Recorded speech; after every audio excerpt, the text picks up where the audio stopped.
by Tom. Tom's not one of them. Hello, hello, hello. Welcome, ladies, gentlemen, and Aries gunships to that 6+++ show. I'm your host, Tom, and me and what's left of my voice. I'm in the hosting pilot. And your knee. And my knee, I'm just falling apart. Got no vocal cords, got no working knee. The knee's actually gradually starting to feel like a leg. Working knee. Yeah, that's the right one. Well, when that goes, that's going to be a sad day. But we digress. It's that 6++ show. You know us well. We are here for our Christmas episode. We have worked our asses off this year. And we're just going to relax and basically be chuffed with ourselves and play some games tonight. That's the vibe. So I hope you like smug people playing games, because that's what we're going to do. But do let us know what you're up to in the chat. If you bought all your Christmas presents yet, do you know what Warhammer you're getting for Christmas? I want to know what Warhammer you're getting. This is the first Christmas in a long time where I've not actually asked for Warhammer, because I realised when I put all my Warhammer, because I moved my Warhammer to my parents after selling my house, I was like, you know what? I don't need any more. But more on that story as it develops. I hope you are all well. And we will be doing a little bit of feedback seeking and reflecting on the year just had. But before that, I'm going to introduce my cast of players. I'm going to start where I like to start. The Aries gunship man himself, my dear leader, Chris. Chris, how are you? Oh, I'm very well, thank you, sir. How are you? Yeah, doing all right. So I had a very fun time up in Scotland. Played the Teams GT, Clan Wars GT with Innes, Alexandra Sacco, Chris Irvin, and our very own Ed Watts. And we swept all before us. Had a very good time. Shocking. Who knew? I know, that team was quite good in that environment, and really fun, particularly to hang out with Alexander Sacco before. I've not met him before, so that was really lovely. And the GSC is still really good, is the good news, guys. If you're worried that they might be rubbish after their nerfs, they're still pretty good. Damn. So that was a lovely time. And also, if he's listening, Gordy, I got to meet Gordy. What an absolute hero. That was my final game. Gordy's team, the Trash Bandits, they got themselves into the scary places at the end of the event. We were chatting to them and we had dinner with them on the Saturday night. And they're a lovely bunch of guys. Really like them, actually. And they did very well in the first couple of days and got some results. And we'd beaten the two sort of Scottish international teams before that. So in the final round, they got paired up into us. And they were very, very up for it. So I got to play Gordy. We engineered the pairings, and I was able to play Gordy, which was really, really fun. Although I do have to apologise to him because my leg was giving up by that point, and I did have to sit down. I was a bit low energy because the weekend caught up with me. But it was such a pleasure to get to play him in person. Really enjoyed it. Does that count as a coaching game for him? No, that one's that was on the house. That one is 100% free. What have you been up to, Chris? Anything new with you? Looking after a baby. Oh, rumor has it that I took him into school yesterday, and that was very exciting. Oh, we got to meet everyone. But other than that, I haven't done any painting.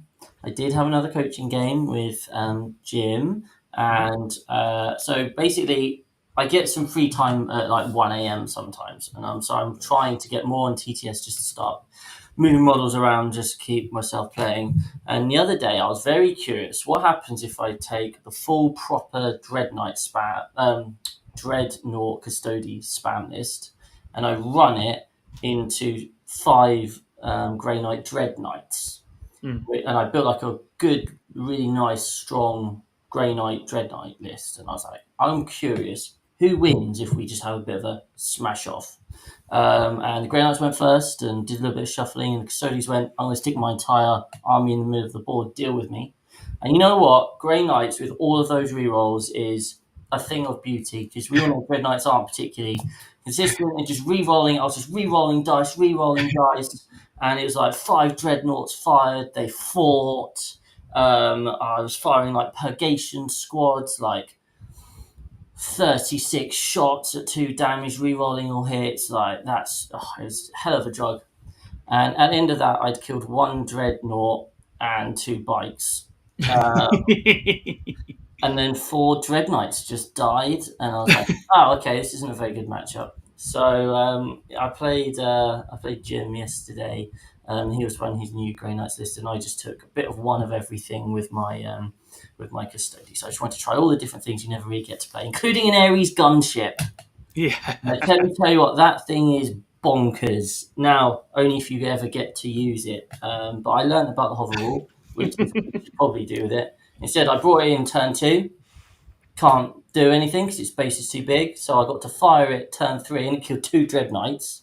and then it had to fly off the board, and that was the end of the game. That's a shame. So didn't really get 580 points worth of value out of it, but probably should take 2. That's the next step. That's all right, TT Tech. Just be ready, guys. We're going to get a list with it. Get some Ares gunships involved. Watch out, people. This is the new meta. So yeah, I got to roll some dice for an Ares gunship. That is the highlight of my week. Fantastic. Well, not just because you've also made us some games for later on, haven't you? You've been a busy boy today. So busy. You wait. You can hear him. He's here. My sensei, John Scrimmers, is also involved. John, how goes it?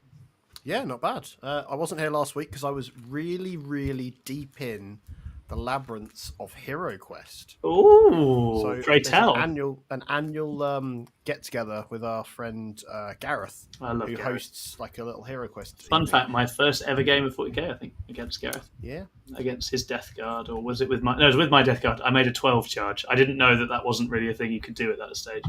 He's never stopped doing it since. But yeah, it was good fun. I've not really played any. No, I played a game of 40k on Friday as well. The last of my league games at my local club at Tring. Went in to bring us a Flame Sisters.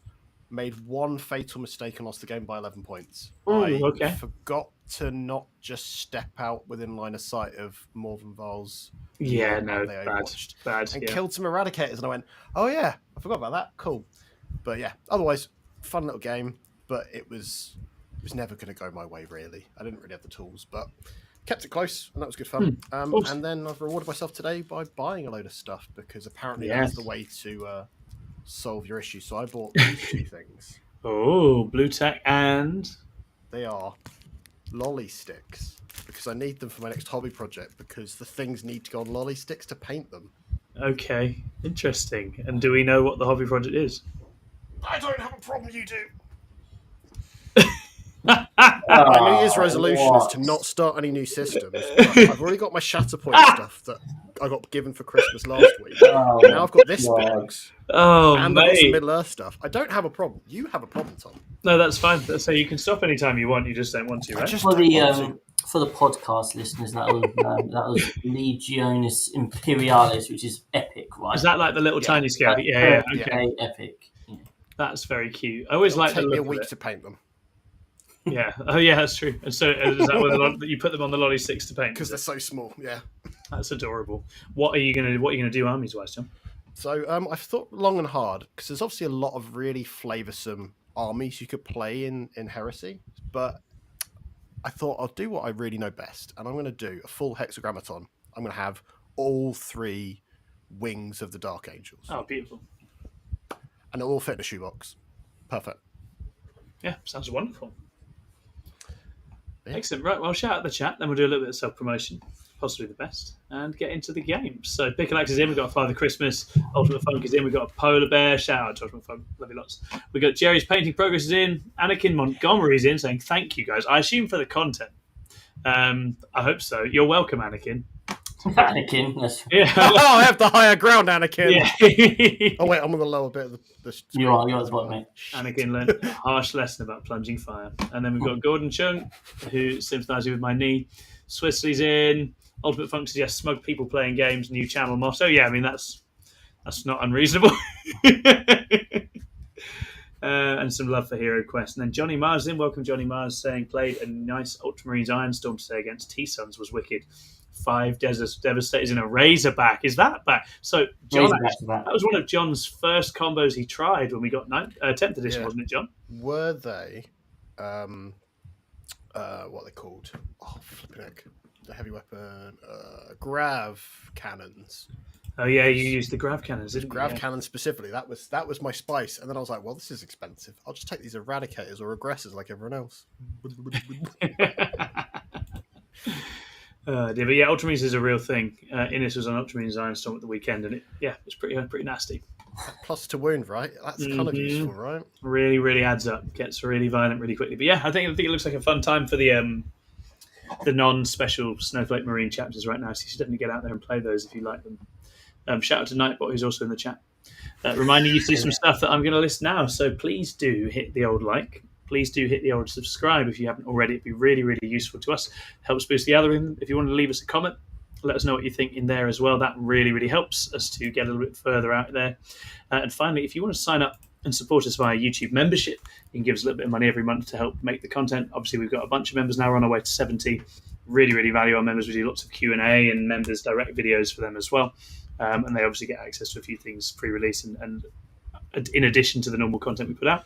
If that sounds like something you'd like and you want to help us get to world domination, me and Chris won't stop till we're literally filming bat reps on a yacht. That's the goal. That's what we're doing. That's our business plan. That is the business plan. Monaco feels like a really sensible place to have a 40k. Yeah, that is literally our thing. It is we're going to film once we've filmed a battle report on a yacht, then we'll stop. We'll stop. But not before. Yeah. So if you want to help us get there, then that'd be amazing. And you obviously got small little sign-ups on for like £2 a month. But there's also bigger ones, one of which is Chapter Master. If you sign up as a Chapter Master, you can also unlock coaching and mentoring with members of Six of Us that give that service. So we've got myself, we've got Chris, very excited to announce that our lovely Ed Watts, who's a serial winner in all things 40k, will be doing some coaching very soon going forwards as well. Rob Kimpton also helps. So if you're interested in learning to play the game better, learning an army you love, getting ready for an event, learning a terrain type, all sorts of different things, starting to play 40k teams, doing pairings, we cover all sorts of different angles, and we'd love to work with you. So do get in touch if that sounds like something you'd like. That's it for the self-promotion for the time being. I've got one more thing. Oh, Chris has got one more thing. This is for video viewers only, but we're so invested in our self-promotion that look, we've got Oscar there in all his glory. A little 6 onesie on. Why don't I have a 6 onesie? I'm jealous. That's because you've got a available soon. Yeah, that's super, super cute. So yes, we're obviously going to go into hibernation in a bit and plot some stuff for the new year, but suffice to say, merch is on that list. We think it's time that lots of 6 merch went out there. And we're going to have a website launching, all sorts of things. But in line with that, that was the next thing to do. So, John, if you'd be willing to share the feedback form link in main chat. So, for the current attendees in the chat, there's going to be a link to a feedback form going into the YouTube chat there. But also for the listeners, and if you're tuning into this, there will be a link in the YouTube description to a Google Doc form. And essentially what we want is to get feedback from all of you, the listeners, our supporters, all the people who've got us to where we are. Because obviously going into 2025, we've had an amazing year. What we want is to go one better, do even more, push even further. And one of the ways we want to do that is by getting feedback from you guys about what works, what you like, what you'd love to see, stuff we haven't covered, you'd like to see us cover, anything we can improve on, anything that needs a bit of work. Obviously, when we started this, it's basically just a bunch of mates nattering into a camera. We've kind of got a slightly larger profile at this stage, and we're keen that we want to make it as good and as effective for you guys and as enjoyable for you guys as we can. So really, really welcome the feedback. Don't hold back. Let us have it. No, nothing is unwelcome. But Chris does have to stay on the show. I'm going to say that now. I'm not allowed to say. Sorry, guys. Yeah, because he's the captain and all that. So yeah, that's non-negotiable. But yeah, again, thank you so much, everyone who's got us to where we are. Please do fill out the form. It's been an amazing year, and we'd love to make it even better for you guys next time out.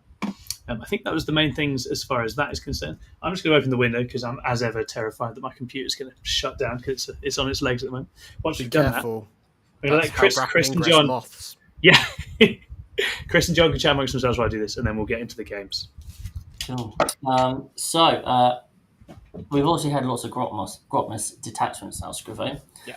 What is your favourite? Have you played any games with any? And what's your favourite?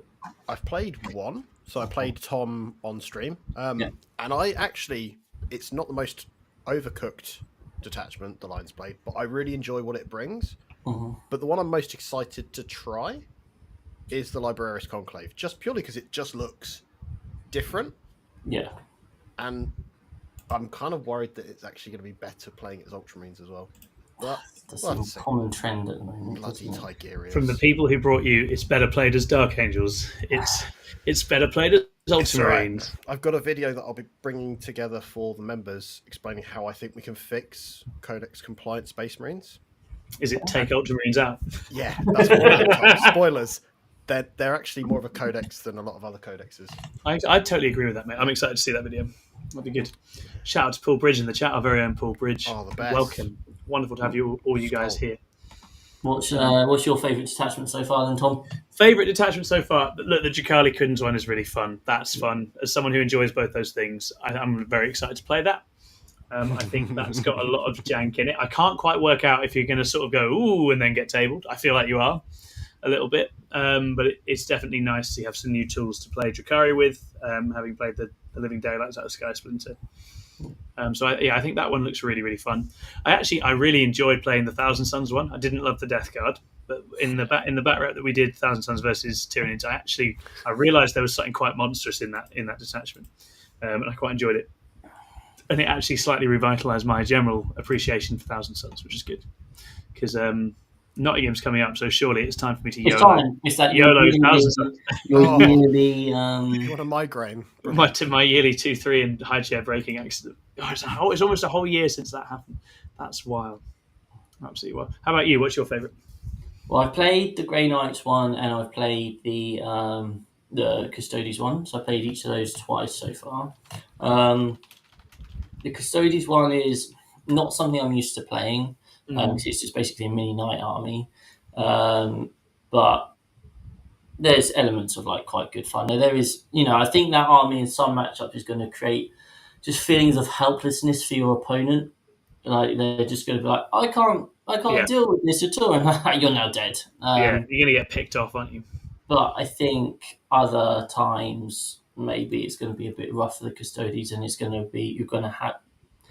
There might not be times where you can dig yourself out of a hole. Yeah, and that's what I've always liked about the Grey Knights. Is genuine. I've always felt like I'm in a place. So speaking of the Grey Knights, having now played it twice and run against it once, I think there's definitely like really good play there. And I think what's really interesting is there are just such completely different builds for the army at the moment, and no one knows what the best one is. I'm hearing of quite a lot of success on the various Discords I'm on. Like people are saying like it's going well, and you've got the same old Grey Knight problem of like everything you want, you always have to say no to one of those things. Yeah. So if you want a decent number of Dread Knights, you have to cut something else. So what I'm cutting at the moment is Drago and 5 Terminators, but what I'm getting for that is 4 Dread Knights, I'm getting Purifiers, I'm getting 3 Purgation Squads. Like, let me tell you guys, Purgation Marines, right, they sit in your home field for 3 rerolls. So they're 4s rerolling all hits. And then you can take silencers, which is 24 shots from a unit. Yikes. So that's 72 shots, re-rolling everything to hit at strength like 5 or 6. I can't remember which one it is. With sustained. That's just crazy. Like, the old sustained full rerolls. Let's do it. Yeah, sustained full rerolls. Yep. Like, you can take silent side cannons, which are -1, 2 damage. But obviously, your opponent, if you're out of line of sight, is always getting cover. So it's basically the same as the silencers, but it's 2 damage rather than 1. Against anything which isn't a 2-up save, it's just volume of 3. Yeah, and basically, your 75% hits. Well, more than that because you got what do you call it? On top, yeah. And then you're winning all 3s. Like, if we were expecting any sort of meta with armies with decent numbers of bodies, like that's try taking that for like a 24 inch range. It doesn't need to come out either. You just clear the middle with it. Yeah. Yeah, you just that's exactly it. You just cover the middle of the board. Yeah. That sounds great. So it's really fun for everyone. Sorry, they kind of had their indirect swept out from under them before they got to use it, really, Grey Knights, anyway. So I think it's nice that they can have a little go with it. So it's nice that the silencers are now, because also Dread Knights might be starting to take them because rather than the flame, because you've got 4 hit rolls, now the 12 shots from the silencer with 4 hit rerolls and sustained is quite nice. Obviously, it has no AP, whereas the flame is a -1 ignore cover, but there is that element. Some people are trying that out as well. So I think Grey Knights are in a really interesting spot. I know a certain channel decided to put them in like D tier. Sorry, feel like it doesn't feel like it, does it? I don't think you're right there, because it's not Dave. guard indirect, right? It's not the same. I mean, at the end of the day, the 6 Dread Knight list was still pretty decent, and now it's got 4 hit rerolls. Like, you just take 6 Dread Knights and some. If you take 5 Dread Knights, you still get 7 units of Marine bodies. Yeah. to do stuff with, which is a luxury for Grey Knights, and that has a great amount of output, like a 5-man strike, 5-man interceptor, 5-man purifier, full hit rerolls, potentially full wound rerolls from like. That just is good, right? And they still play the mission really well. Like with my game the other day with the Custodian, I was like, I'm stuck in this place. I can't jump around the board. Well, guess what? Grey Knights still get to jump around the board with lots of MSU. I mean, MSU units, MSU Grey Knights, just so much stuff, all rerolls. I'm just going to throw this out, spend 1 CP and reroll everything and just kill all your stuff. I just think they're good. I genuinely think they're good. They can't beat Custodian's Dreadnoughts though. I would Poor old Custodian's Dreadnought. Other than that, I think Grey Knights are in a good place. So sounds like maybe it's time for another I Am the Hammer. Maybe. Well, I'm not sure whether I want to go to Nottingham. I'm hoping maybe. If Chantal, if you're watching, please let me go. If I do, then it'll be very tight between whether I take Custodian's Dreadnoughts or whether I take Grey Knights. Yeah, that's a tough call. Lots to be explored. Very exciting to see. And I'm just loving how wide open everything is with all these things flooding in. It's created new excitement, hasn't it? Which is what you would hope. Like, the game was reasonably stale, but now all of a sudden, let's face it, most of us do have more than one army, and suddenly it's like, what do I want to play? Oh, this is fun. It's like getting given several codexes in a month, which never happens. January is going to be a very, very exciting time, I think. For Nottingham is going to be crazy, I think. Yeah. Absolutely crazy. Different units as well. It's not just here's the second best good unit I'm using instead. It's now, this thing that I didn't ever paint, I'll get that painted now. Yeah. It's a very fun time to be friends with Ed Watts, because obviously he likes to have his pulse on what the next big list is, and the problem is it changes every day at the moment, so he's really struggling to process all the information as all the different detachments. He's like, oh my goodness, I've got to do this, and then he wakes up the next day like, you know what's really good? 300 guardsmen. You're like, okay, on we go. I assume he's on demons now. I do the Slanesh demons. I've not played that. That looks fun. I just think that looks really cool. I think the sort of sneaky rerolls. Chris, look in the chat. What's happened? Someone said, I already said okay. Oh, Chantal's giving I see. Bless Chantal, what a hero. Oh. And then Aaron's also in saying happy Festive show. Paul Bridge has been playing Azrael with Sternguard.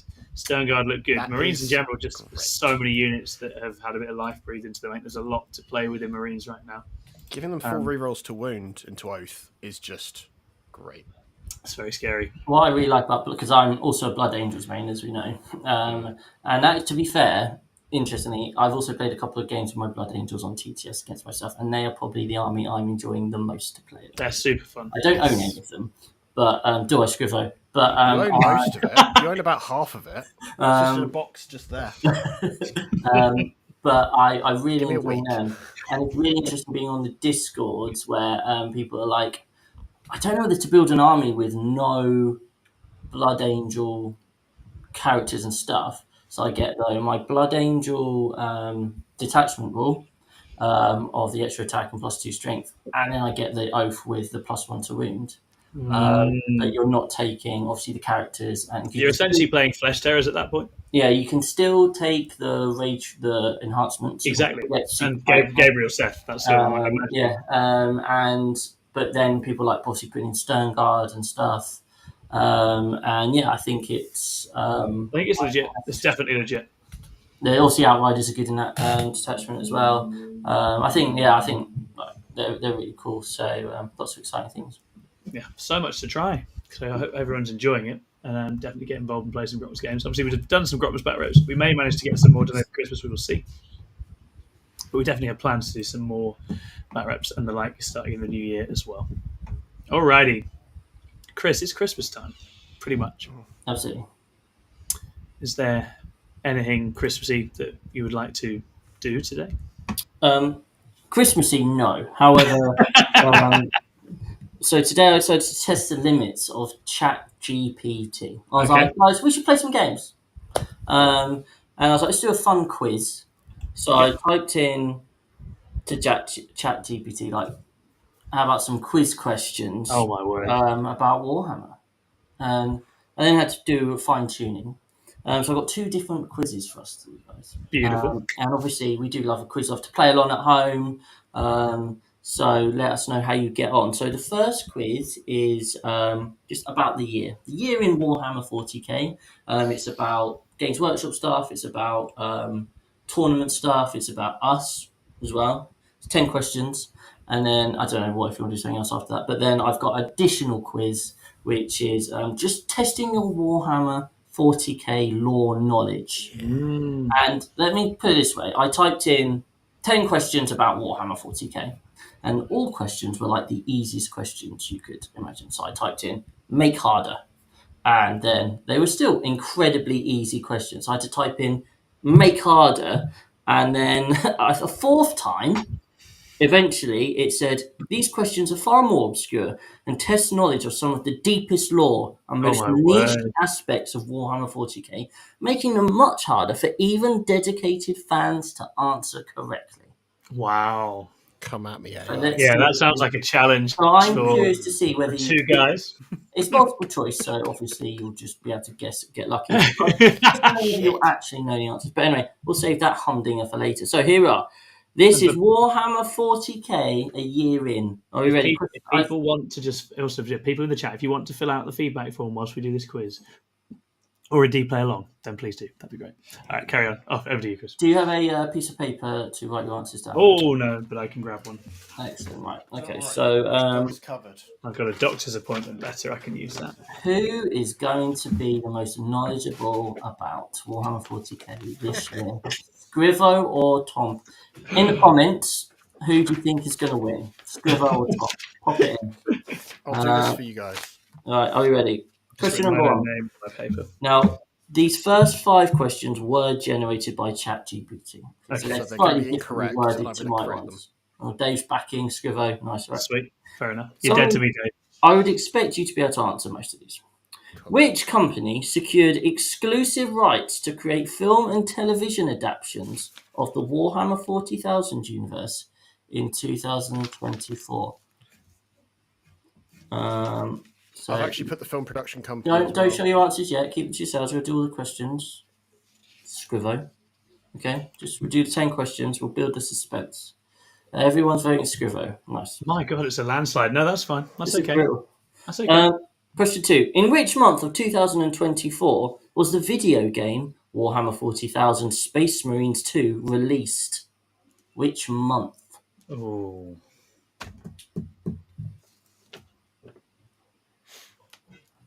I think I've got it right. And obviously, feel free to put your answers in the comments, but you may be assisting or confusing our Right. people. Okay. You've got 1 in 12 chance of guessing. Right. Okay, this one, I'm not sure whether you'll get this one, but maybe you will. What significant financial milestone did Games Workshop achieve in 2024, reflecting its growing success? I know the answer. I think I know because my mum sent me a news article. Did you put your foot in it? Shout out to Dave in the chat, by the way, for guessing Norfolk Digital for the company that bought the rights. I've got a lot of time for that. That's a good deep cut. That is niche. Number 4. What is the title of the secret level episode set in the Warhammer 40,000 universe? Shit. Featuring Space Marine Titus. I watched it last week. I keep every night. I'm like, I need to watch that, and I've still not watched it yet. I'm very excited to watch it. I know the answer. Oh, John's going to win! And if I get that wrong, I'm going to look. Yeah, I was going to say, you are building yourself up for a massive fall here, young man. Especially when I can't write the words. I've got no idea. Let's try that. Poor Titus on his journey. Number 5. This is multiple choice. Which Warhammer 40,000 codex was released on March the 9th, 2024? Was it A. Orcs, B. Dark Angels, C. Adeptus Custodes, or D. Tau? March. So March, was it A, Orcs, B, Dark Angels, C, Adeptus Custodians, or D, Tower Empire? ChatGPT wanted to give a lot of questions, which were, what came out this month? So I decided to ignore those. They also had a question, which model had won Model of the Year 2024? And then the answer was, there is no information on this. Because it's not been revealed yet. Because we're all just Yeah, exactly. I was like, nice one, ChatGPT, wasn't it? Right. Whatever the cute animal was. Now, those are the ChatGPT questions. Now we're over to me. Number 6. Which detachment won the Warhammer World Championships this year? Which detachment? Oh, I know. I actually don't know the name of the detachment. Well, that's not going to help you answer this question, then, is it?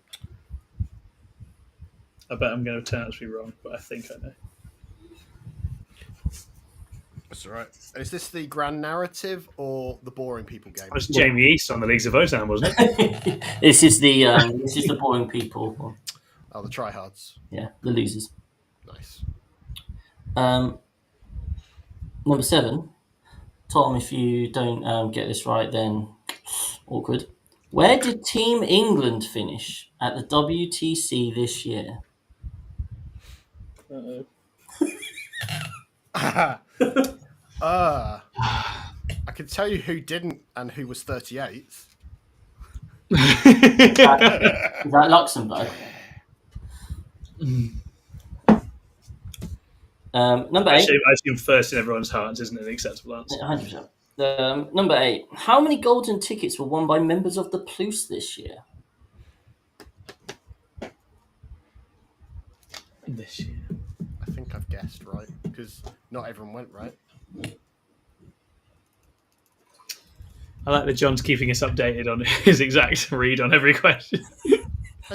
Otherwise, for the podcast listeners, listeners, it's just us sitting in silence. Dank Saboka's in, by the way, celebrating 9 months of membership. We appreciate you, Dank Saboka. Thanks for being with us for as long as you have. Perfect show to listen to whilst I'm painting a horde of 8-band. I've brought some cake. Thank you. That's very nice. Okay. Hi, Tom's sister. I'll pass that on to her. She'll love that. Oh, dear. Right, and here we are. Let's see how Ammo, much attention you pay. The winner here will be the one that is closest. We're on number 9, right? Number 9? Yeah. How many members does the 6++ Discord currently have? Oh, I can And see the how many person are online closest- right now. Don't look at So I it. can't look. I'm keeping my hands off. The closest answer wins. I'm spilling cake everywhere. I've just guessed. I don't Oh, know. it's really good. I don't know what it is. But it's What good. kind of a cake is it, Tom? Tell us about the. Is it I moist? couldn't tell you. It is moist? very moist with a slight crunch. Interesting. Is it brown? Yeah, I'm not sure what that is, to be honest. Anyway, let's move it along. And the final question of this particular round. So I'm waiting for the message, Aaron. That is literally what I'm doing right now. In 2024, how many subscribers has 6++ got just this year? Oh, so how many picked up? So we've got a certain number of subscribers this year. How many was that I number? think I was refreshing it earlier. So I don't want to know what we're on now. Oh. I want to know in 2024, the year 2024, how many subscribers have we got? Even more if you, the listener, subscribe right now. Go and do it. Do it now. Do it now. Luckily, Chris's notes that was kind of in our end of year kind of review, he does state this fact, and I vaguely remember reading it. Oh, yeah, he did actually. Yeah. Don't worry, Chris. I remember reading it. I didn't say the exact number. Guys, there's lemon sorbet with this. It's really quite something. Oh, Tom, stop it. Stop it, Tom. All right.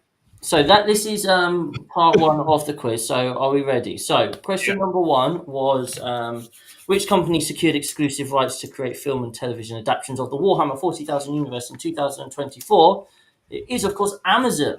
Yes. /MGM Studios. Got Amazon on here Right, for ChatGPT. anyone doubt me. There you go. Yeah, well done, Amazon. Well done, very good. In which month was Space Marine out? Of course, it was the day before my birthday, September the 9th. September is correct. Yep. Yep. Number 3, what significant financial milestone did Games Workshop achieve? Games Workshop was added So the It's the London FTSE 100, FTSE 100 index. That's quite terrifying, isn't it? There we go. 6++ will be added there next year. Cool. Big deal. Bigger than the fishing industry of the UK. Lee Jones has said he will buy a share in 6++ for £100. I have written confirmation. Oh, okay. That'd be awesome to actually, get some. I don't know what process of being able to. I don't trust him because I've seen the way he spends money, and sometimes it's quite reckless. Don't trust anything to do with finance, and Lee. Is it his job? Maybe, but it doesn't mean he's good at it. What is the title of the secret level episode set in Warhammer 40k? Now, Tom, I'm curious, what did you go for? So I originally wrote some nerd shit, and then I was like, this is petty, and I'm going to try. So I wrote duty and honor. I like that. No fear. That's so nice. And it is, of course, and they shall know no fear. Really, I should have guessed that. It was one which was... Because that is an iconic classic Space Marine line. And they say it about 5 times. In the 19 minutes. Yeah, I don't listen to what Space Marines say. I was cheering for the Zeech guys the whole way through that thing. Yeah. Right, which Warhammer 40k codex came out on March the 9th? It was, of course, and maybe this is the reason why John was cackling away, it's Dark Angels. Because we did a crack in the codex. And specifically, it was February that the box came out, and I remember it was like the longest 6 weeks of my life. I was like, Scriver, your poker face is appalling. You're like, it's orcs, guys. It's totally orcs. And you're like, yeah. I actually wrote Tau. No, because that's been less disappointing for shorter amounts of time. I thought maybe that's what you were giggling at, which is just the Tau Codex, which we've heard so much about. Came to us. Came to us there. I'm a simpler man than that. He wasn't giving away the answer. Lol, that's my army. Which detachment won the Warhammer World Championships this year, Scrivo? I put Custodes Index because I don't know what it's called. Okay, well, interesting. I went Talons of the Emperor. It is, in fact, Talons of the Emperor. Oh, there we go. Well done. Well done to Mr. Folger. First name Derek, maybe? It's something like that. That was the detachment a lot of people didn't really think much of on kind of... Yeah, but it's got a reactive move, right? That's the gist. That's the reason we take it. Yeah. That's all you need. As a Grey Knights player, I can show you. That's all you need. Yeah. Right, Tom, where did Team England finish at WTC this year? I think they came 7th, mate. Okay, Scrivo, where do you think they came? 7th. You are both correct. It was... There was some sort of data that was sent to me about positioning of teams in something recently. And I read it, and it's stuck in my head for some reason. They are. England were 7th. How many golden tickets were won by members of the police this year? It was cost 4. I wrote 3. Because Rob went, no thank you, I've done that already. We had, obviously, Dave and Franco went and had an amazing time. Mm-hmm. And then we had Rob and Ed won tickets but didn't go. Oh, shit, I forgot Ed won one as well. Yeah, absolutely. Yeah, what did he? Controversial. Yeah, actually, that was disputed anyway, wasn't it? Didn't it? Still counts. Go back to the judge. It's 4. Sorry. Can I get half a point? Nope. Okay, worth a go. How many members does the 6++ Discord currently have? Scrivo, what do you think? I put 381. That is an absolutely shocking guess. I'm angry at you right now. I put 547. Okay, well, you have some credibility. Scrivo, I'm tempted to dock points. Yeah, do it. It keeps it closer. It is 570. Oh, I'm not far off at all. We're taking that. If you would like us to hit 600, it could be right now that you... That's right. Yes, you could come and join our Discord. Yeah, Switzerland. There's lots of nice things happening in there. The Discord link is in the link tree in the description, and we have a wonderful community. I genuinely love our community. So much like just supporting and good chat. I can't think of a single time that there's been like a dispute or an argument or anything. Everyone's just really positive. Totally it's an incredible vibe. And I'm not just saying it just because it's like the one we run. It genuinely is a really great Discord. So it's really good. Come and well done, Nightbot. And come and join us, and let's get to 600 before the year's out. And then finally, in 2024, how many subscribers has 6++ got? Tom, what points are you on at the moment? Out of interest. So I have got 6. Okay, and Scrivo, what are you on at the moment? I have got 7. Oh, that's exciting because this is worth 2 points.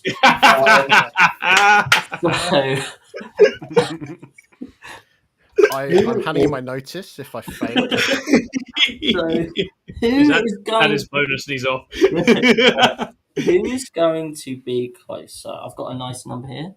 So Scrivo has gone for 4,000. Okay. Tom, what did you go? I went 3,053. 3,053. I think Okay. I'm closer. The answer is 3,432. Oh, we've snuck it, boys! We've snuck it! Sneaks it at the death. Oh, That's sad times for you, Scrivo. dear. It wasn't about Warhammer 40,000. I feel robbed. Yeah, sorry. We're about Warhammer 40,000. We are all about. Well, the next quiz is. But Yeah. yes, there you are. Good game well played, John. Good game well played. If that was only worth 1 point, it'd be a draw. It would be 10-10. It's Yeah, it's 10-10. 10-10. It's got pictures. It's absolutely 10-10. And shout out to Noga Matthew who says we're showing up. We're absolutely showing up. I We've missed had a it. very good year, Noga Matthew. Thanks for coming in and thanks for supporting us this year. Showing up. Yeah, he always shows up. He does. He's great. And Claire, did you want to talk about anything else before we go into the next quiz? Anything you wanted to talk about? Maybe that event thing we got tickets for still. Okay, what event's that? Well, there's this event called the 6++ Grand Tournament happening So March the 15th and 16th in the cultural city of the country, Barnsley. Barnsley. And it is at the top gaming destination of Barnsley, Prestige Wargaming, who sponsor us. And it's going to be incredible. 60 players. We've got 45 tickets sold so far, so we've got 15 tickets left. We have got, there's going to be quite the goodie bag. It's going to be live streamed, loads and loads of trophies for not just doing well, but also like playing the game in the right way. And we like the list of prizes I've got is basically all of our budget. Swissy, if you want to give me a Barnsley quiz, that'd be amazing. Do you remember? Oh, that's one of my favourite episodes when you were doing the Luxembourg fact. God. The Luxembourg Facts episode was one of my actual favourite things you've ever done in this team at any point. Good times. Oh, so good. Learned so much. Always learning.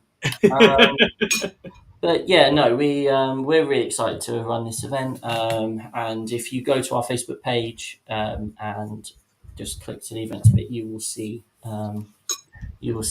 our you'll see the link. It's just literally pay us some money on tickets, £65. Just pay us some money and via PayPal. We're going to make it a very special event, and I encourage you to come. It's going to be a really great event. And then the plan is that we're going to be running one in the south come later on in the year. So if you can't make it, then don't worry. You can give us your money at a different time. Prestige is an ideal venue for us because basically we get it really cheap and we don't have to get terrain.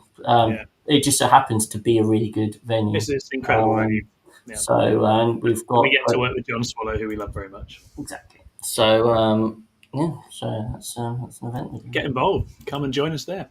And yeah, if you haven't already, there is John. Do you want to chuck the feedback form into the chat again? We have a little feedback form. We are gathering feedback from everyone who's been watching our content this year about what they liked, what we can improve, anything they'd like to see us do that we don't already do, lots of different things.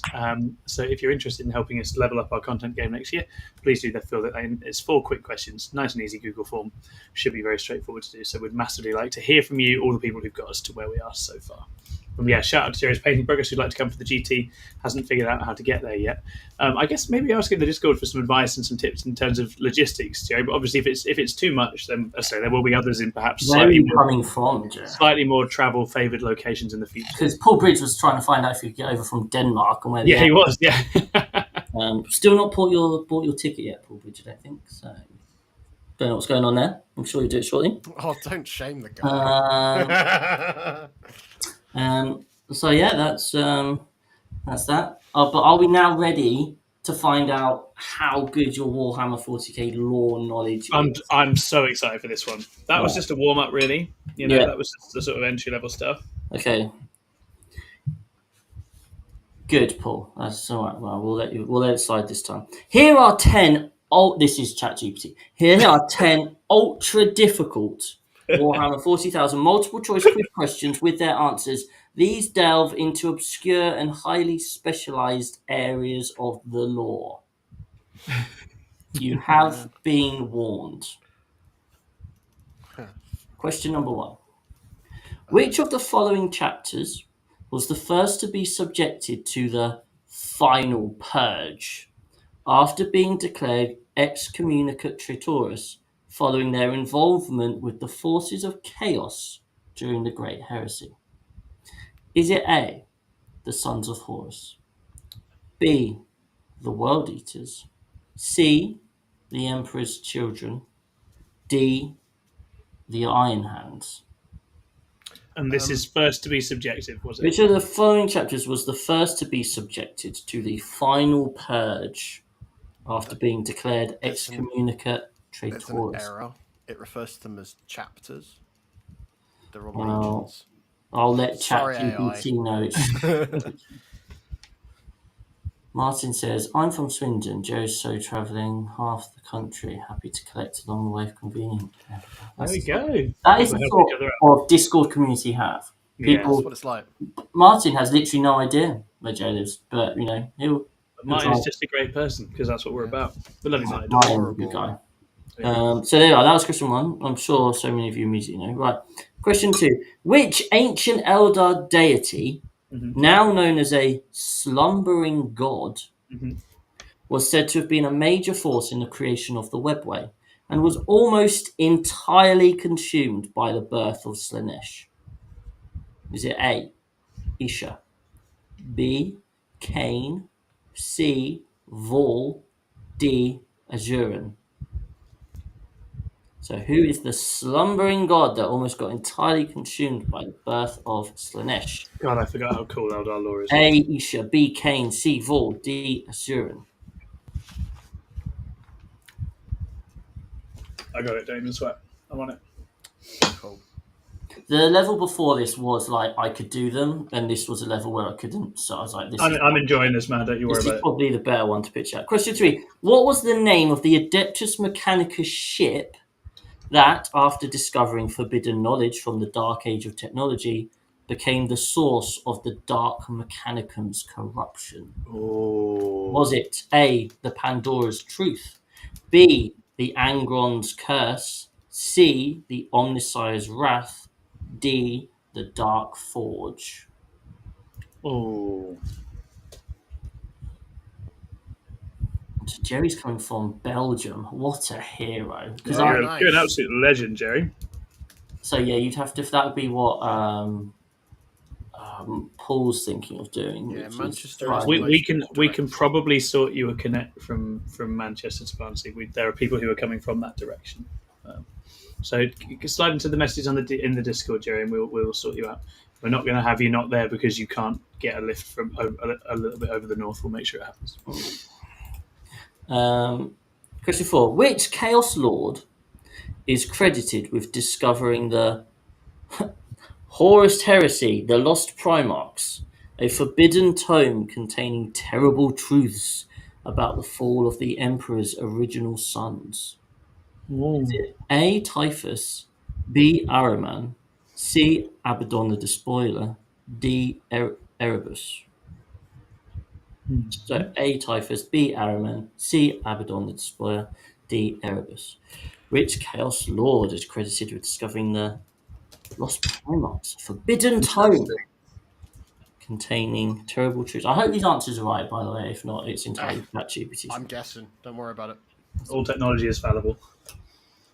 Now, this is one of the ones I would expect you to get. Uh-oh. Which of the following is the true name of the Necron overlord known as the Silent King who ruled the Necron dynasties before their fall to the Catan?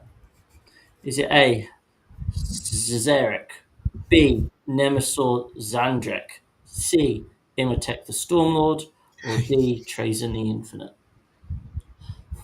You should definitely get up. I do have this one. I witnessed an incredibly beautifully painted one of these being blown up turn 1 in the GT this week just gone. Was it in Star Shatter?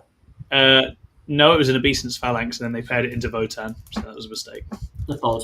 I was going to say, was it an Ares gunship that took it? Right, here we are. Number 6. Which Tyranid High Fleet was the first to invade and devastate the Ultramarines' homeworld of Macragge resulting in a brutal conflict and the eventual arrival of Rabute Gilliman from Stasis? Was it A, High Fleet Behemoth, B, High Fleet Kraken, C, High Fleet Leviathan, or D, High Fleet Hydra? Damn, Tyrannid Law is cool. You're making me want to start a bunch of armies, Chris. Stop it. Yeah. It's so. I've just finished the audio book Dante. Oh, it's great. And it's such a good book. And now I'm on to the Devastation of Baal. Devastation of Baal is really good. Really good. Question 7. What is the true identity of the chaos entity known as the Whisperer? An entity of secret knowledge, deception, and whispers that led the Alpha Legion to chaos. Is it A, Malice, B, Chegarak, C, the Lurker, D, Alfarius? Now that I don't know. There's two that feel likely, and I don't have a clue. This is basically Horus Heresy history, really. We literally have guys in the chat sorting each other lifts out to our event. It's so cool. It's so cool. This is just say we're not going to get gushy today, but basically you're all awesome, and it's just been so cool to watch this grow. And you've all made it absolutely amazing this year. It's been ridiculous how out of hand it's all got. All right, we love you guys. Number 8. Which of the following is a lesser known and incredibly powerful Xenos artifact that was once wielded by an ancient race of Old Ones and has since been sought by both the Eldar and the Necrons? Is it A, the Starblade of Xandros, B, the Gauntlet of the Void, C, the Blackstone Fortress, D, the Shard of Unity? A, the Starblade of Xandros, B, the Gauntlet of the Void, C, the Blackstone Fortress, D, the Shard of Unity. All those silly swords that they're all trying to collect. Silly swords. So if I miss one thing in 10th, it's Relic Swords. Can we get Relic Swords back? It's a bit character, isn't it, really? Yeah, that was a good time. I liked those. I'd quite like just sergeants just being able to get upgrades again. Yeah. Like even like one, you could have the same thing as Enhancer. It's like there's 4 like things, and you can only have a couple of them. But just like somewhere in the army, you can have like a slightly buffed up sergeant or a character who's a little bit better in melee, whatever. But I think that'd be neat. The loss of flexibility of list building and that sort of thing. I think it's probably. Yeah, the one bit I miss is the little finessing. I actually don't stay up all night on Battlescribe anymore. Actually, maybe it is a good thing it's gone. Number 9. Which Primarch, before his disappearance, is said to have shared a strong and secret bond with the Emperor, offering the greatest sacrifice to help hold back the influence of chaos in the Eye of Terror? Is it A, Lorgar Aurelian, B, Vulcan, C, Rogel Dawn, D, Ferrus Manus? Could I have that prompt again, mate? Of course. So which Primarch, before his disappearance, is said to have shared a strong and secret bond with the Emperor, offering the greatest sacrifice to help hold back the influence of chaos in the Eye of Terror? Is it A, Lorgar Aurelian, B, Vulcan, C, Rogel Dawn, and D, Ferrus Manus? That's quite tough. No, we can't hand it to Ferrus Manus. Hey. Does he only have one arm or something? See the Iron Hands go? Yeah. I think he's pretty sure he gets his head cut off. And then they kind of redid it that he was missing a hand. No, that's Rogel Dawn loses a hand. They only find Rogel Dawn's hand. That was it. Yeah, but they haven't found him. They kept rejigging it so that they. So Rogel Dawn's going to come back at some point and he'll have no hand. He'll have a chainsaw for a hand. He'll be yeah. And he'll be modelled with a wall behind him, in front of him, so you just can't get to him. Maybe I should play Imperial Fist. No, Tom. that one was a joke. I would literally never do that. Do you like yellow? I think you don't like yellow. Oh, fuck, I just remembered that Lewis plays Imperial Fist. I forgot all about that. Not anymore, he doesn't, since Old World Lewis. Hilda got axed. Question. He's now doing Legends stuff at his own. He is, how convenient. Right? Weird. Maybe I'll ask to borrow Matilda. Question 10. In the aftermath of the War of the Beast, have any of you read War of the Beast? I know what it pertains to. I read the first couple of books and then got kind of distracted. That's not going to help you here. No. Which loyalist chapter was one of the few to help the Imperium rebuild, yet was later destroyed and replaced after they were corrupted by the remnants of the Beast's forces? Is it A, the Lamenters, B, the Black Templars, C, the White Scarfs? I love how they put the in front of all of them. D, the Minotaurs. So, which was destroyed and replaced. If any real lore heads want to at some point get in touch with us and let us know whether ChatGPT was anywhere near any of this, that would be really useful. Yeah. Sweet. I feel like I'm in and around some of these though. Actually, I've definitely got a few. It's a shame we didn't get the chat to vote on who they thought would get these ones. Oh yeah, that's true. Yeah. After they cussed me out. Yeah, and then you had to get the guy in charge to fix the. What's it? You want to start a -1 screw vote? Okay, fine. If someone obviously didn't read the pack, that's not my fault. Well, there wasn't a pack. There was. You just didn't read it. I've got to let my parents' cat out because it's coming through the window and it needs to get out. Hello, Sammy. Oh, right. Okay. And now for all of our podcast listeners, Tom is struggling to open a door. He doesn't want to go. And the cat's not there. Oh. He let the cat out of the bag. Oh, He's gone back out the window. All right, let's do this. Question 1. The final purge. Who was the first? It was D, the Iron Hands. I wrote the Sons of Horus. So. Same. I didn't. Oh, right, well, you're wrong. Yeah. But I absolutely should have clocked that they're not going to purge the Chaos ones because they've all run off. So they'd obviously be purging the Loyalists that stayed and purging the nasty elements. But ChatGPT's wording threw me right off there. I was thinking that they purged enough of the Sons of Horus that then what was left went, we're remnants, we're now the Black Legion. Yeah, so there we go. It was obviously the Iron Hands. It was, of course, the Iron Hands. Of course.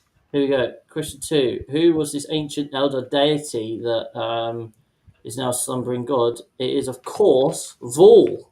Yeah, I had Vol. Because Vol is like the forger, isn't he? He's the maker. Okay. Question 3. Which was the name of the ship that became the Dark Mechanicum's corruption? A, the Pandora's Truth. Oh, I went Omniscience Curse because I know that's. I went with Dark Forge because I theory that was on the nose. I was like, all right. Pandora's Truth, given the context, that's the obvious metaphor that they've gone for there. So I should have picked up on that. Too many obvious options that were all wrong. Which Chaos Lord discovered this fancy book, which contains terrible truths about the fall of the Emperor's original sons? It was Erebus. Oh no! I went Araman. Everyone's favourite guy. Erebus did nothing wrong. Oh man, Erebus is such a problem. It's his fault Luther fell. Yeah, that's him and Typhon. They were like, let's do a secret handshake together. Jerks. Is Erebus still alive? We don't know. I think he is. I don't think he ever gets killed. It looked like he was going to get his comeuppance in one of the World Eaters book right at the end, one of the World Eaters ones, and then he just teleports away. I was like, you son of a bitch. Number 5, this was the easy one. Who's the Silent King? Is, of course, Zarek. Yeah. Well, which Tyranid High Fleet, though? Oh, wow. It's Behemoth, Chris, isn't it? It was indeed Behemoth. Yeah. Wow. Because that's the scheme I wanted to do, the red and blue. So. Oh, because that's the 5th edition box. Yeah, the original. You remember that box with the crashed plane and the Nids and the Ultramarines? It's the Aquila. Yeah. Who is known as the Whisperer, an entity of secret knowledge, deception, and whispers that led the Alpha Legion to chaos? Alfarius. Oh, no way. Okay. Well, there we go. Self-fulfilling prophecy. ChatGPT's wording is absolutely nuts. You are absolutely right. This thing should become a regular segment. It's not afraid to add a flourish. Yeah, I like it. I think we definitely do it again. I don't like AI. Which of the following is a lesser-known, incredibly powerful Xenos artifact? The Blackstone Fortress. Yeah, I went Blackstone Fortress. I thought that was a trick because there's multiple Blackstone Fortresses. Oh, I see. But the old ones built them for some purpose, didn't they? For us to There's play that white dwarf Warhammer that Eldrad Quest goes into one and something eats him in it. It's all very dark, and he's supposed to have died, but then they were like, "That's a bit sad, actually. Let's not kill Let's her." bring him back. We've got a model for They that. undid it. Yeah. Number 9. Which Primarch offered the greatest sacrifice? Vulcan. I went Vulcan. Yes, He's the humanity. That's he's a what dawned on good me. boy, isn't he? He's a good He's boy. the humanity. He's the empathy. And finally, I think this one was reasonably straightforward. Maybe, I don't know actually. Lamenters. It was the Lamenters. Shit. Yes. I What doubled did down you go on for? Minotaurs. Did you? It was 50-50 between that Yeah. and right. I'm now lamenting my decision. Okay. And Well, sorry. How did you get on? I got 3 points because apparently I'm shit at the law. I got 6 out of 10 now. You got 6 out of 10, and Scrivo got what? Sorry, 3. 3 out of 10. Well, I'm embarrassed. Sorry, I mean, guys. Here's even my if badge and gun. you did basically, if you just guessed every single one, that would have been what 2.5 rounded up to 3. So well done. I guessed all of them. Chris, spoilers. Well done, mate. I think the wording on the questions was tough there to sort of work back from. That's very noble of you to try and cover Scrivo here. Well, I didn't realise we were doing a Horus Heresy quiz as well. ChatGPT doesn't need to understand the distinction between 30k and 40k. Does not know. Same. I'll have a word with it. Yeah. Um, Just don't put any more points in it. Dave, he says, really happy to have backed Tom all the way. Don't scroll back up. Sorry, Dave. My Checks in the haters. post. My haters. Right, well, I can do it all, guys. Don't ever doubt it. Oh, just don't ask me to organise. Just don't ask him to paint. Yeah. let's assume for a moment that Tom didn't win the first one. It was a draw. Then this could be playing for something. Yes. Because Davey's just given me 3 special questions. Let's do this. This is it. Winner takes all. Winner takes all. Barnsley Winner quizzes. takes all. Oh, really? I don't want to do this. Now, I'm very good at accents, very particular accents. Unfortunately, the generic northern accent isn't one I can do. Well, Barnsley's quite distinct. Yeah. Hey up, you southerners. Put down the shandy and answer me this. Which national park can you find in Barnsley's metropolitan area? The Peak District, the Lake District, or the Southern Pennines? Oh, you're making me write again. I hope this is doing you justice here, Davey. I just thought Davey was in the chat. I'm really confused. It's like he's in the room gone? with us right now.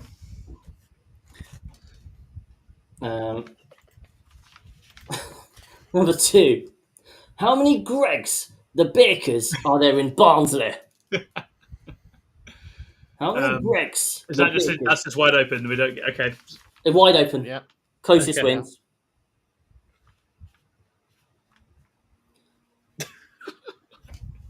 I have no ballpark for that. I mean, I know there's like 6 in Leeds. That's the worst. how many times? Oh, okay. I'm going to scale that down then. 21.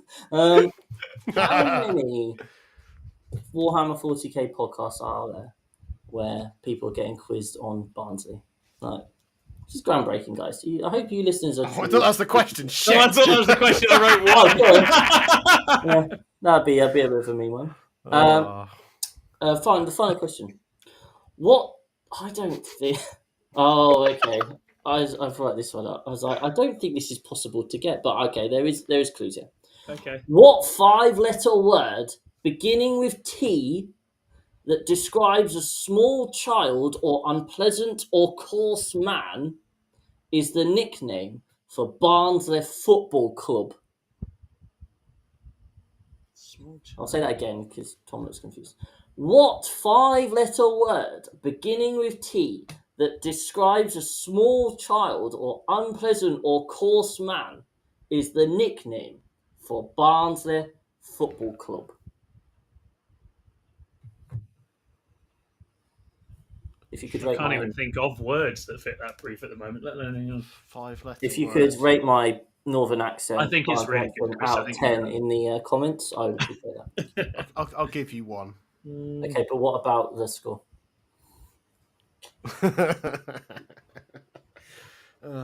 Beginning with T.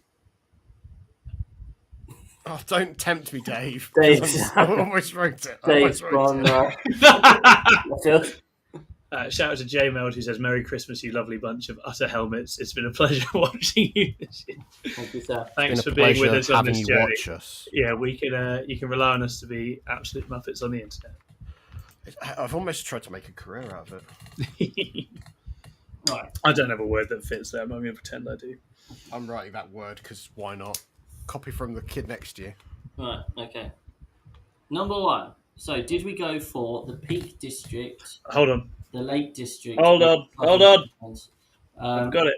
There's a slight issue here, in as much as Davey's not giving me an answer here for this one. So we'll wait. Davey, chuck it in the chat, mate. Davey, put the answer in the chat. Was it the Peak District, the Lake District, or the Southern Pennines? Peak. I went Southern Pennines. We went Southern Pennines. Davey will hopefully fill us in.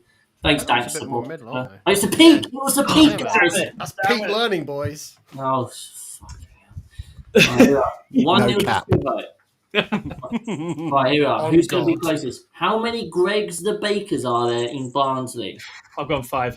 You've gone 5. Screw's gone 4. Yeah. The correct answer is 4. Oh no! Yes! Oh no! It's all slipping away. I am a sausage roll connoisseur. If anyone knows me, they know I rate sausage rolls privately. Yeah. Interesting. Jeez. And if you haven't got to, kick yourself. What 5-letter word beginning with T that describes a small child or unpleasant or coarse man, maybe he looked in a thesaurus or dictionary for this, is the nickname for Barnsley Football Club? So I've gone Tykes. You've gone Tykes. Interesting. What have you gone for, Scrivo? Mine doesn't count because I just copied from the. Oh, you spoke quack. Excellent.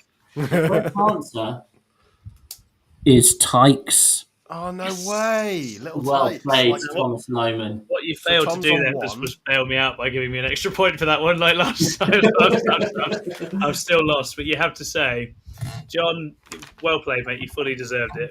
I think I hadn't read the pack and realised there'd be a surprise Barnsley three questioner at the end. And if you don't read the pack and if you don't prep for the event, then you're just always prep for the event. Always read the small print. Have you not done your research of how many Gregs you can have played, during the lunch? I originally wrote 8 Gregs, by the way. I had 8 Gregs as my first guess. I have no sense of scale. No, I don't know. I've not been there yet. Well, I just knew that there's like 4 or 5 in Leeds city centre, and I thought that was a lot. So, because there's 2 in Saffron, isn't there? Like quite. There's 2 in Hemel Hempstead. There is. Gregs, if you're listening, would like to sponsor 6++, please get involved. Get involved. There was one in Berkhamsted. We do go to you regularly. So. The one near the petrol station's gone, John. Oh no, there was one in town. There was actually one in town before you. Don't do me like that. In COVID, John and I, when we were allowed to only walk, we would go for a walk. We'd get something out of that Greg's. We'd do a walk around the town, and we'd talk about Warhammer for the entire time. And that was our little lockdown. It's basically the podcast before the podcast. It was, and that was before the podcast existed. And I remember those days very fondly. Actually, that was a lovely time. Swissy says, John, I hate to shock you. I don't know where this is going. But... Yeah, we're excited. We're all weighing with trepidation here. But there were no less than 27 Gregs. No word. Wow. No way. Just, my data's obviously old. / I haven't seen them all. So I just remember literally you go down one street and then you go around a corner and you're like, Greg's again. It's like being in London and finding Pret a Manger. Yeah. It's bonkers. All right. Well, those were some very fun quizzes. I enjoyed that. Thank you to Chris and to Davey for providing it, and well done, John. You deserving winner. I don't know if it's deserving. Taking it with an absolute triumph in the Barnsley round. One. That's the one. It's the one that matters. It always has been. So we're going to move it. We're going to rattle through some podcast questions. As ever, if you would like to leave us a question in here, if you even fancy chucking a couple of quid on it and making it a super chat, we'd love you forever. It'd be really useful for us. Funds, lawyer funds. Chris, obviously, I've got to get legal fees. Chris has got to get Botox. You know these things. We all need a bit of money. Maybe even just some Christmas cheer fund. All those nice things. If you want to chuck a super chat in there with a question, we will, of course, endeavour to answer it. In the meantime, I'm going to pick some questions out of the Discord. So let's see what we've got in here.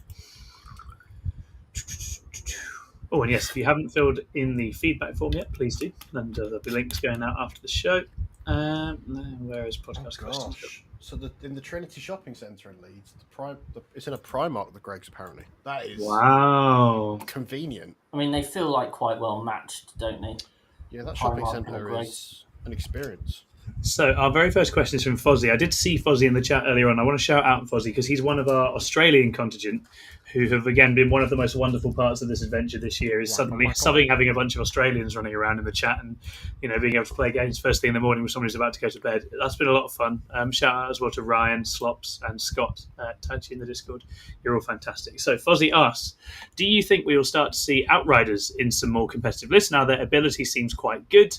Whilst I know they get mixed reactions, they are oddly my favourite 40k model, and I'd love to see them on the tabletop more. Then question 2, was there a change or two in the recent data slate that you each personally were really happy with or excited for? Or was there anything super disappointing? So I'll let you two go on this first, and then I'll jump in. Yes, So Outriders. Yeah.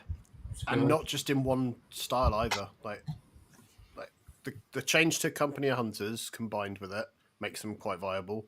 Mm-hmm. The Lion's Blade, it gives them a purpose other than just a thing to tag stuff. Mm-hmm. And then they're a cheap scoring unit that aren't your JPI, so it gives you choice, which is brilliant. They're quite an obnoxious wound count and toughness to shift with casual effort. 80 points and 4 wounds each. Yeah, in Blood Angels, they just give you that reach, and as you say, like the update to how much they punch, they can definitely just that early skirmish piece. Obviously, the weakness is move, block, and buildings, so therefore you're not going to see. Just drive through those buildings, man. But some people can, but I think definitely you'll see people trying. They're just a bitch to paint. I have actually painted 3 many moons ago when I tried a Space Marine army a long time ago. How horrible to paint. Yeah, I love them. Yeah, they'll definitely be in. Just paint them on launch, mate. That's what. As far as data slate changes that you're either happy or disappointed with, anything in there? Armor of Contempt. It's ripping the band-aid off. Yeah, it really hurts, but I think for the health of the game, it makes it more dynamic that you're not just going, I'm going to do this brainless thing, because if we're all going to complain about something in the game that we find really uninteractive, it's that sort of experience. So getting rid of it, great. Just maybe replace it in some of the detachments rather than giving it to every Space Marine detachment. As someone who's about to move away from a detachment which had both Armor of Contempt and 3-inch Deep Strike, I'm quite happy that these changes. I don't feel as bad about moving away. So I'm all right with it. Nice. Ed Watts in the chat, hello Ed, is excited about Heavy Intercessors being damaged too. For myself, I mean the GSC changes are cool. I think that they'll probably still need some adjustment, but I think the of course it is. It's just tweaking in around, or even changing the res values of the different units. If you feel like that's too good, you should only be able to bring one of them back. Yeah, which is nice. I think the good example and one to keep an eye on is like Aberrants, right? You can currently bring back 2 Aberrant squads. That's all your points, but you could bring back 2 Aberrant squads, which is what I was doing quite a lot. And that's maybe one. We'll see how it lines up and how the stats prove out. But maybe you're like, you should probably only be able to get one. This is just reminding me. I think this is an important shout out for the entire year. Shout out to Harley in our chat, because when the Admech detachment dropped, he made the bold claim that it was a pile of shit, and it was literally that is the image photo of our WhatsApp. That's our 40k news. That's our 40k news on. And then when the balanced data slate came, I'm pretty sure it was Harley who went, GSC completely fucked. Yeah, he did. I'm pretty sure that was Harley. Yeah, he was like, they got hit terribly. Everyone else is okay. I think was his initial read. Worst hot takes. There's no one like him. There's no one like him. What was the change that you guys were disappointed to see? I'm gonna go out for Sisters here. I think Sisters didn't need more nerfs. Maybe the Miracle Dice changed, but not the points. I thought another kick to Sisters was actually a bit. It's a shame because I think it potentially knocks them out of even being a thing now, and that's not ever what you want. It was the thing that when I looked at it at the time, I was quite gleeful, and I appreciate that probably like one, not the other, would have been enough. Yeah. But I think it's because it was the double dunk that the Orcs had, so it's probably a little bit malicious of like, I had it done to me, so why not you too? It happens to all of us, right? Yeah, sure. How about you, Chris? I'm going to be entirely selfish here. As someone who built a bunch of Grey Knight lists that came to 1,985 points so that I could put a 15-point enhancement for a mortal wound dealing Tech Marine, I was really irritated that Dreadknights went up 5 points each. That meant my list then hit 2,000 points on the nose, I could no longer do my fancy tech, which meant I had to completely rewrite this all my list just to try and get a tech marine that can do a few more wounds. It feels worth it. So Yeah, I think the big one for me is Reavers actually having some viability, because they're in my Blood Angels list. I've got 10 of them. I've just ripped off the bloody power fists from when they were Death Company, so now I actually have to figure out how to actually model them correctly now, which is, I think they're cool. yeah, it's a lovely problem to have, but at the same time I'm still annoyed. Finally, like, when has anyone ever gone, Reavers? Right. I've seen them only ever as a joke almost since 8th So edition. now people are thinking, could take Reavers. And that's exactly what you want from a data right? slate and what you want from Grotmus. You want people to go, Games Workshop want it, obviously. They want people to go, now I've got to go buy these things that have always been rubbish. But conversely, you also want the players to be excited to try new models and new things. So I think that's really cool. Because if you'd said to anyone at the beginning of the edition, we're all going to have Invader ATVs and Reavers in our list, you would have laughed at people. Because when has that been a thing? I think the ATV will hit that sweet spot, the land speeder spot now, which is nice. Yeah. Or the attack bike spot, which I think... Yeah, really indeed. It's sort of in between the two in a way, isn't it? Yeah. Full Bridge is very high on in curses. Yeah, all those like special types of foot marines have a lot of stuff going on right now. Next question was from Atlas. I'm a simple guy. I like tanks. What's the best way to play Armoured Guard? Lots of tanks. Yeah. Double Rogal Dawn. I actually really like 2 Robodawns and several Lehman Russ. I think that's a really good list. And then just enough chaff in front of it to play the game. Not super heavies. I think you'll... It's probably a trap not. Almost. Yeah, probably not. And then... If you're interested in a sort of competitive standpoint, the key things I've seen in Guard list lately is that you want to have at least a couple of Chimera. And the other thing that I know John Lennon was using that's being picked up on is the Hydra, which is an 85-point unit. And you're looking at that and going, what's the point of that? Well, the whole point with Guard is you shove the Chimera and the Hydra out first. The opponent has to commit anti-tank to deal with those things because they're tank-level chassis. So they have to commit equivalent units, and then your real tanks pop out, kill all the stuff that's trying to deal with those cheap chassis, and then you roll forwards, right? So I think having some bait chassis in the form of Chimera or Hydras is really good. If you're playing in something like GSC, I can tell you that's a nightmare because I have to give you my good units to deal with those things first, rather than just connecting into your tanks. So yeah, that would be my advice. The Hydra and the Chimera are really cheap, and then put them in front of Roval Dawns, Lehman Russ, whatever else. I think that's really good. That works very well. An 85-point tank. Yes, it's like the anti-air one, so it's really not very dangerous. I used to have some in 8th edition. That might not survive to the... It's not very dangerous. It still shouldn't be 85 points because that's stupid. That is cheaper than... Is it 2-up save? I don't know. Let's look it up. I'm going on Wikipedia now to look up the Hydra. Based on what they did to the Space Marine equivalent of the anti-flyer things, I think it might not last to the Codex. The Hydra, guys, is toughness 9, 3-up save, 11 wounds. Is that a Rhino? Is that what Rhino is? It has movement 10, yeah. It's got more wounds than a Rhino. More wounds. It's OC3, and it has essentially an autocannon, a damage 3 autocannon with 4 shots, and when it targets a fly unit, it can reroll its hit rolls. Bearing in mind that Guard units get lethals against certain things as well. And its autocannon is also anti-fly 2-up twin linked. So yeah, it's a pretty funny little tank to be 85 points. It's very good. So yeah, you want to plug 1 or 2 of those in, although how long that'll be with us. Yeah. Is anyone's guess. That's got the same vibes as the Stalker to me. Yeah. Next up, we've got Chris the Glove, who asks, what were your pre-Grotmus expectations as in number of detachments out of 30 that you expected to be A, cracked, B, crap, or C, generally competitive, and how are those predictions working out so far? What do we think? Has this been what we thought it would be? I was very pessimistic. I wasn't publicly pessimistic because I don't like to be that kind of guy. Mm-hmm. But in my head, I was like, if they don't shit the bed on this, I'm going to be really happy. Because I was really worried it was just going to be every other one was cracked. But I feel like there's a couple that feel a bit strong, but it feels a pleasant surprise. I think I've still got 9th edition 40k vibes in my head where I'm just like, this is going to be a mess. The next thing. We were actually talking about it pre-show, but I think one of the crucial things is that these rules are dropping on top of armies and units that have been balanced quite extensively for about a year. Whereas when codices drop and are broken, it's usually some combination of, the points are way too cheap and the rules are way too good. Whereas even if there are a few rules here which might be a bit over-egged, most of the good units you might use them on have already been points adjusted several times. So it's even where there is a good layer of rules, it's not so wild as to completely throw things out of whack. Yeah. There are maybe one or two where recent drops or adjustments look a bit weird when you add them to the rules. But we will have to see. As I say, I don't know that there's any genuinely broken ones. The Custodes looks good. The Necrons looks good. They're both going to be very good at what they do. But it's not like you're looking at those and you don't know what you They're do not to do. so maddeningly efficient and unplayable against it. No. They all have weaknesses. They do.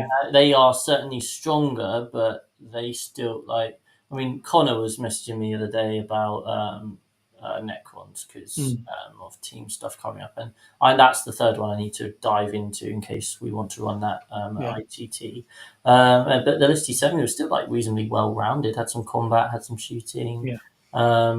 So Necrons are one of those armies that I played in 8th because I played against them, and I was like, "Oh, you've got a bit of everything, and this just seems fun."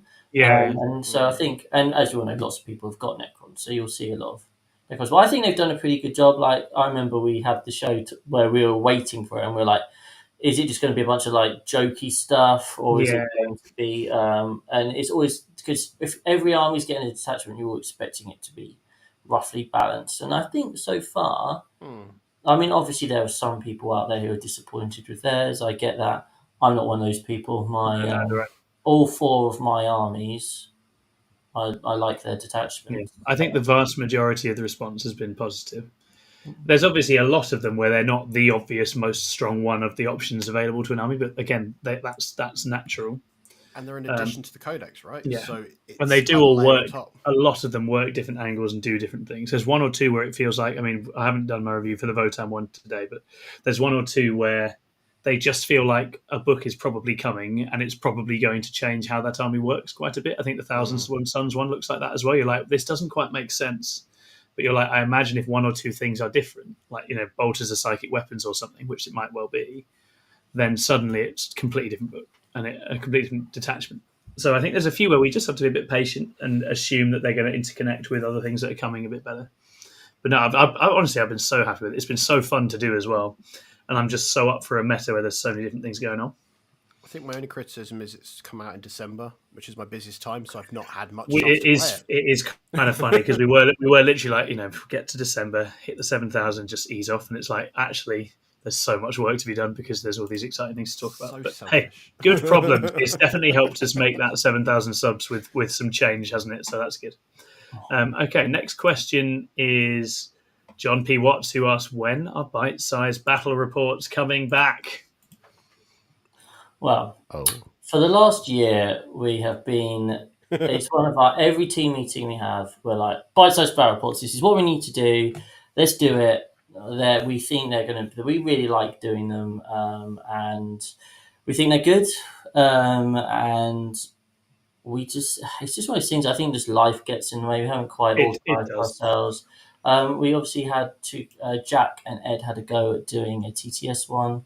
It's my idea for bite-sized battle reports 2-3 years ago, whatever, was based around the fact that you could just film them when you're playing your mate, and it doesn't add that much time onto a normal game, and we just have a script that we follow of what we film and that. So yeah, it's probably one of the main focus points for us next year is getting those out consistently. I'm doing a plan for next year of aims, and one of those things is a minimum of 12 released. So one a month. So that's our goal, be it TTS or in person. We've got a few ideas, and I know Davey's very keen to start doing them soon. And yeah, so watch this space. But yeah, we're definitely going to try and be hitting those 20-25 minute battle reports, focusing on the why, as we like to do. And I think, especially with TTS, where you can just play any list you like, that's a big thing we could push, maybe getting the members to vote on things, or even having... We were impressed at how easy it was to do the TTS barrows, actually. I think Jack's got a good setup for it, so we're definitely going to do more of that, and we want to do more of it that interacts directly with you guys, the viewer. But as I say, we're aware the barrows... The long and short of it is, behind the scenes, we've all had a time. This has been a very successful year, but we've also all had a time. There has been a lot going on, as I'm sure a lot of you out there listening have had a lot going on. It's been one of those times in the UK of late. So we've had a lot on our plate to get through, and the back reps was just, I think, the casualty of that really in a lot of ways with the capacity we had and the other things we were taking on. But we are 100% going to make that more of a regular feature of our content next year, and that's in our goals. If you would like to guarantee that when you fill out our 6++ content feedback form, link in the description, link in the chat, then just say you want bat reps, and bat reps you will get. Chris will have no choice. Thank you to J Meld for becoming a member for his 4th month. Apparently still worth more than a coffee. So there What a hero. We are that That's our new tagline, worth more than a coffee. We are absolutely worth more than 1 coffee per month, guys. Go on. Oh, dear. And we're fueled on a lot more than that as well. A lot of love for the bat reports in there as well. We appreciate you. Okay, so Kat something else. What has been the least fun meta list to play against this year?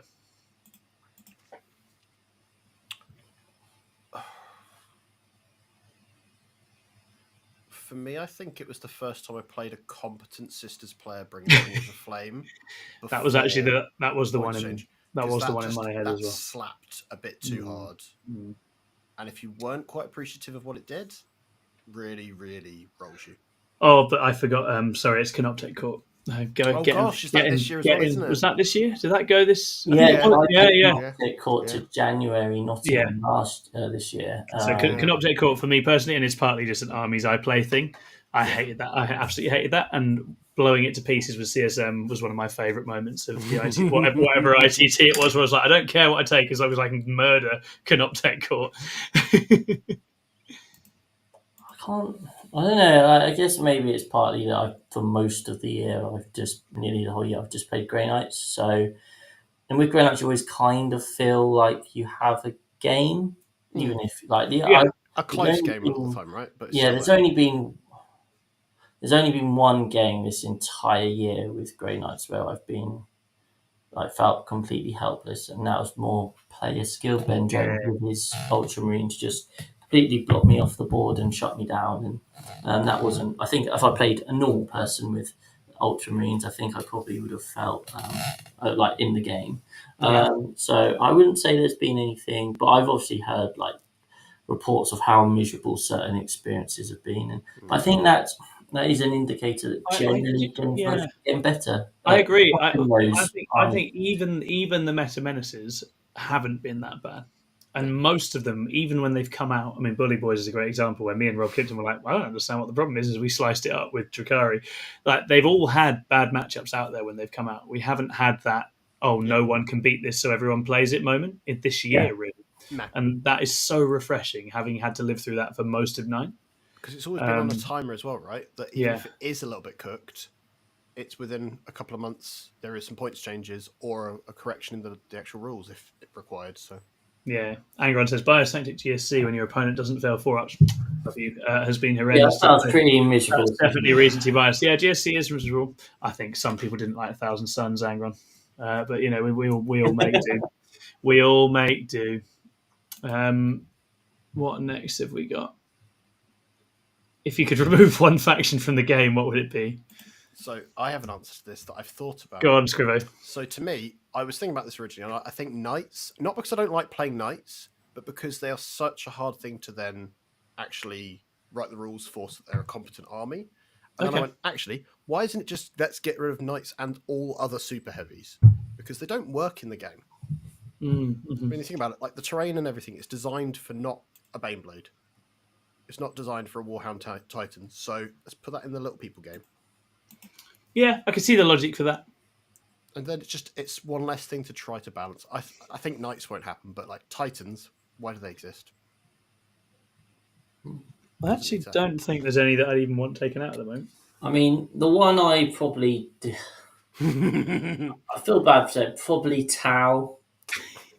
I had a joke answer. Because they're really hard to balance. When you're doing a faction with only one phase, it's obviously you've got to power up that phase.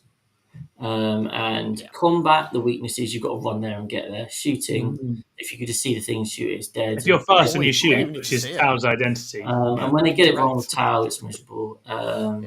But they haven't this edition, really. They haven't, no, absolutely not. But I am just scarred from 8th edition, trying to run across a board with my custodial, or fly across the board with my custodial bikes, and just hope I can wrap and trap some Tau Fire Warriors so I don't get tabled in a turn.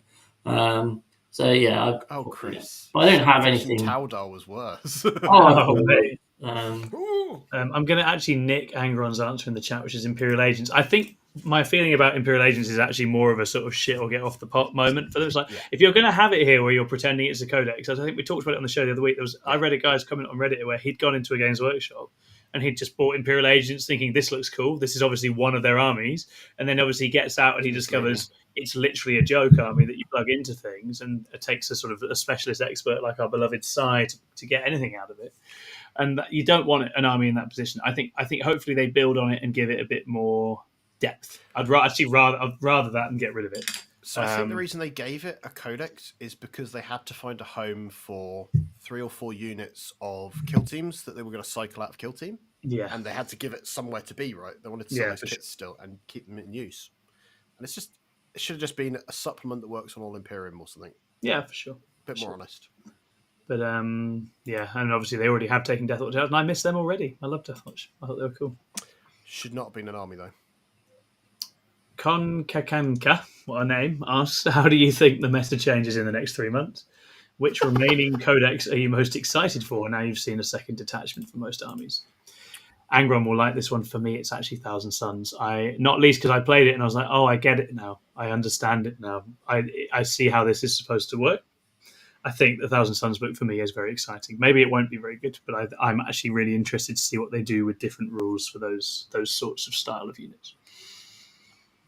Eldar, it's the one I'm most looking forward to, mainly because the most recent detachment was utter cack. Is that your Grotmus review, Chris? Yeah, you finally got it on camera. Maybe never. You actually have it now. Yeah, we'll just clip now. Shit, there. I'm excited for the models, and there will be some.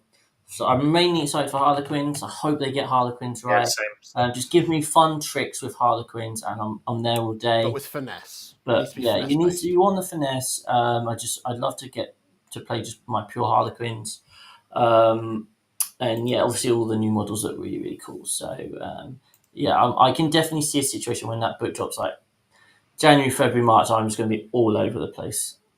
And having what about in the game, Chris? With no, too, but with no reps, I'll be like, oh, this is so cool. I want to play this. I want to play this.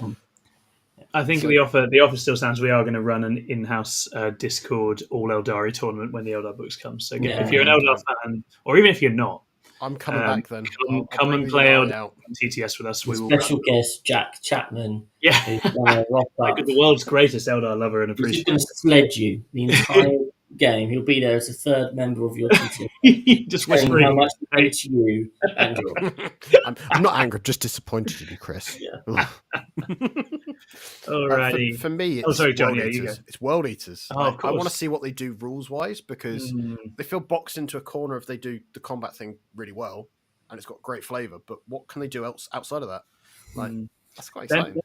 Both where it's like they'll probably do a bunch of new units. That's exciting. Yeah. Of course, I forgot there is also Emperor's Children to be reckoned with. Like Emperor's Children, that's exciting, right?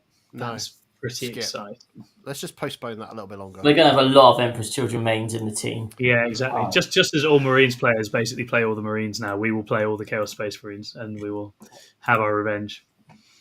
And as for how the meta changes in the next 3 months, the general trends have been towards a sort of polarization, in as much as you have lists which are lots of skewered monsters and vehicles, you have lists which are all in infantry, you have lists which are speedy shooting, and you have lists which are speedy melee. Those are the sort of the key archetypes as I see it out there in the game at the moment that different things are trying. And what's fun and interesting is they don't all work into each other in the same way. And broadly, no one of those things is so good that it dominates the entire game. And we'll have to see whether Guard and Eldar get books that enable them to stand above those builds as armies that can both, when they want to, have all those things, if they get the right points, costs, and options. And if they get those books right, I think it'll just stay diverse and interesting. Good night, Paul Bridge. Thank you for tuning in. Alex says in the chat, how do they make 4 detachments for World Eaters? I think It's a one great of them's question. demons with them, Demonkin. like If the doing like Demonkin made the book, yeah. a shooty one, Forge a Fiends. cult one, and then the default one. Forge Fiends. Yeah, the World Eaters Forge Fiends one. I've got 2 Mauler Fiends.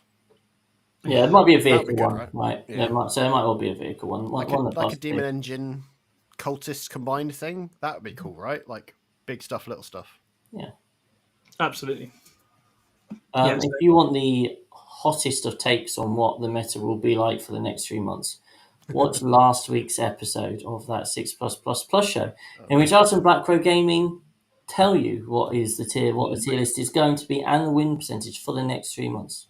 That's a very good shout. And also, that episode's really fun. If you haven't listened to it, the Black Crow boys did a great job. We had a really good time. It got ridiculous.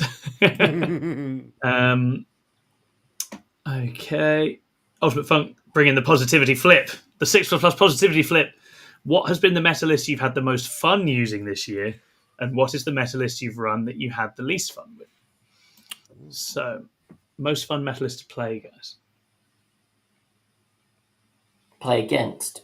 No, for you to play. Well, I mean, I've only played Grey Knights, right? So the only thing I would say is playing lots of Dread Knights.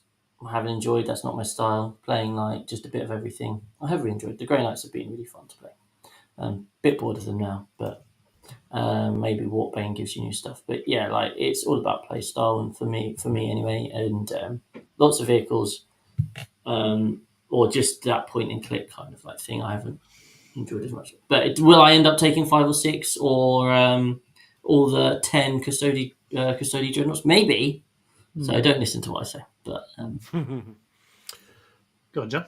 I want to say for me, it was probably the Bully Boys. Yeah. Like, at first, I was like, the Blood Angels Ironstorm was rewarding in as much as I won stuff with it.